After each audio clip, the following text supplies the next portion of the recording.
Hey everybody, this is Andy Bennett with the CSS News Civil War Interpretive Center. This is video 8, our final video in our Civil War Diseases series.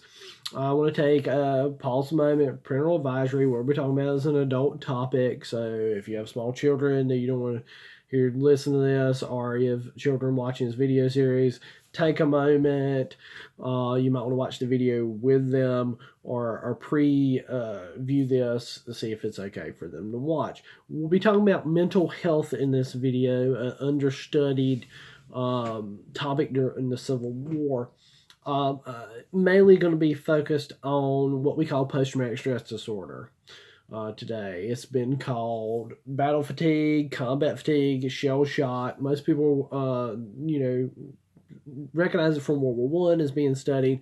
And they're going back and studying the Civil War and wars previous to look for these incidents. It's nothing new. Surgeons in the Union Army recognized that soldiers were under stress, that soldiers were having issues. Occasionally, they would diagnose this as sunstroke. That there was too much heat on their brain.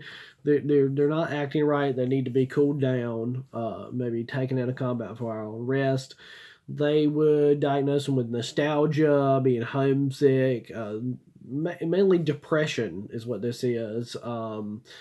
And so they would get out of combat for a little while, but they also prescribed it as melancholy, mania, but in some cases, we now know that post-traumatic stress disorder manifests itself in physical ailments, stomach issues, heart issues, other health maladies because of that anxiety, depression.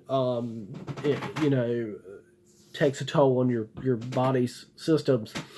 They had said that people would have soldier's heart or irritable heart syndrome, and these are heart issues related to that constant anxiety, adrenaline boost of being in combat. Affects your physical body. So some of the soldiers were taken out of service because of heart issues dealing back with the stress. We find that in military records, only about 2,000 men in the Union Army were found to be listed as insane. We don't know if these men suffered from chemical imbalances, genetic predisposition to schizophrenia, bipolar. We don't know if those are the case with them. We don't have a lot of good records. Typically, pre-Civil War or during Civil War, if someone was deemed just insane, they didn't know what to do with them, they would put them in an asylum.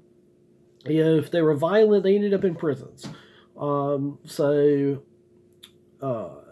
Soldiers suffering from the signs of post-traumatic stress disorder, they're dealing with flashbacks, anxiety, depression, nightmares, some cognitive disorders sometimes. There was a hospital in Washington, D.C., St. Elizabeth's Hospital.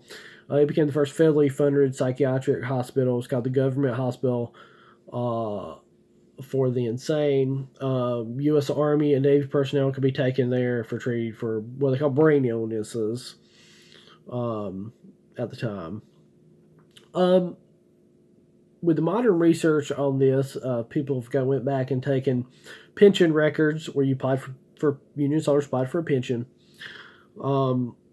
listed, what's wrong with them. They did interviews at the time, in the 1880s to 1900, and took their military records and compared them and found that there was a couple of factors involved. The younger you were, if you were injured, if you were in a unit that had a high percentage of death in your company, and if you had been a prisoner of war, that you had a huge likelihood of suffering from post-traumatic stress disorder.